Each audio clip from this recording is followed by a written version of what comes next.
Friends, இன்றைக்கி நம்ம பார்க்க போகிறது கொள்ளு சாதம். கொள்ளு சாதத்துக்கு தேவையான இன்க்ரீடியன்ட்ஸ் இது கொள்ளு வேக வச்சு நம்ம எடுத்து வச்சுருக்கோம். இப்போ அடுப்பு பற்ற வச்சு சட்டி போட்டு அது காஞ்சதும் உள்ள எண்ணெய் ஊற்றிக்கோங்க. தேங்காய் எண்ணெய் நாங்கள் இப்போ யூஸ் பண்ணியிருக்கோம்.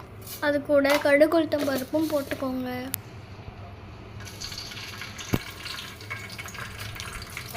கருவேப்பிலையும் போட்டுக்கோங்க.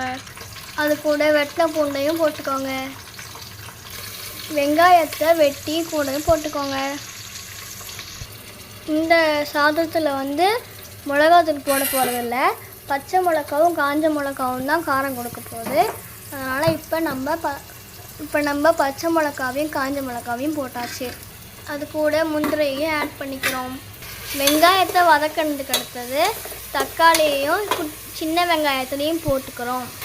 இப்போ சாதத்துக்கு ஏற்ற அளவு தண்ணி ஊற்றிக்கிறோம். இப்போ இது கூட கொள்ளு தண்ணியும் சேர்த்து ஊற்றிக்கிறோம். இப்போ தேவையான அளவு உப்பு போட்டுட்டு அரிசியை ஃபுல்லாக கொட்டிக்க வேண்டியதான். இப்போ எந்த ஸ்டேஜில் இருக்குது பாருங்கள் ஃப்ரெண்ட்ஸ். இந்த ஸ்டேஜில் இப்போ நம்ம கொள்ளை தூக்கி உள்ளே போடுறோம். இப்போ இந்த ஸ்டேஜில் நம்ம மல்லியும் ஜீரகத்தையும் இடித்து வச்சுருக்கோம், அதையும் உள்ளே போட்டுக்கிறோம். இதை நல்லா ஒரு கிண்டிட்டு மூடி வச்சிடணும்.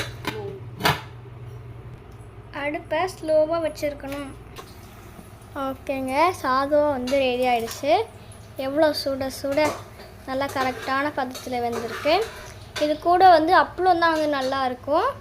நாங்கள் உருளைக்கிழங்கு ரொம்ப நல்லா சும்மா இருக்குன்ட்டு உருளைக்கிழங்கு வச்சுருக்கோம். நீங்கள் உங்கள்கிட்ட அப்பளம் இருந்தால் நீங்கள் அப்பளம் வச்சுக்கோங்க. ஓகே, இதோட இந்த வீடியோ முடிஞ்சிருச்சு. இந்த வீடியோ லைக் பண்ணுங்கள், ஷேர் பண்ணுங்கள், கமெண்ட் பண்ணுங்கள், சப்ஸ்கிரைப் பண்ணுங்கள்.